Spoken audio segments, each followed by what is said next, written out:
കുർബാന അർപ്പണം അടിച്ചു പൊളിക്കുന്ന പുരോഹിതരും ഗായകരും കൂദാശകൾ അതിന്റെ പൂർണ്ണതയിൽ ലഭിക്കുവാനുള്ള അൽമായ വിശ്വാസികളുടെ അവകാശത്തിന്മേലാണ് താണ്ഡവം നടത്തുന്നത്. ലൗഡ് സ്പീക്കർ അതിന്റെ ഫുൾ വോളിയത്തിൽ വെച്ച് നിങ്ങൾ വിശ്വാസികളുടെ കാതടപ്പിക്കുന്നു.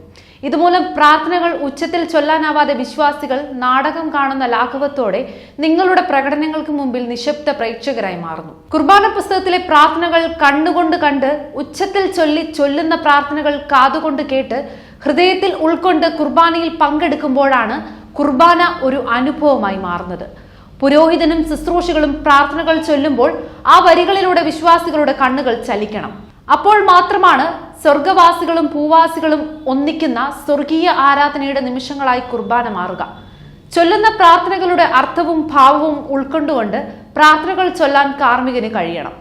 ഗായക സംഘത്തിന്റെ കടമ ഗീതങ്ങൾ ഭക്തിപൂർവ്വം താളാത്മകമായി ചൊല്ലുക എന്നത് മാത്രമാണ്. വിശ്വാസികൾക്ക് പാട്ടുകൾ പാടാനാവാത്ത വിധം ഉയർന്ന ശബ്ദത്തിൽ ഗായകരോ ഗായക സംഘമോ പാടുന്നത് ശരിയാണെന്ന് തോന്നുന്നില്ല. വിശ്വാസികൾ ചൊല്ലേണ്ട പ്രാർത്ഥനകൾ ഗായകർ മൈക്കിലൂടെ ഉച്ചത്തിൽ ചൊല്ലുന്നത് വിശ്വാസികളെ നിശബ്ദരാക്കും. അതുകൊണ്ട് തന്നെ ഗായക സംഘം പ്രാർത്ഥനകൾ മൈക്കിലൂടെ ചൊല്ലുന്നത് അനുവദിച്ചുകൂടാ.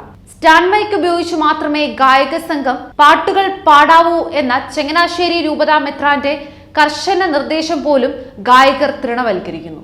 ഇത് സംബന്ധിച്ച് പരാതികൾ പറയുമ്പോൾ അച്ഛനും കപ്പ്യാരും ഒക്കെ കൈകഴുകി മാറുന്ന അനുഭവമാണ് സ്ഥിതിയാണ് ഇപ്പോൾ ഉള്ളത്.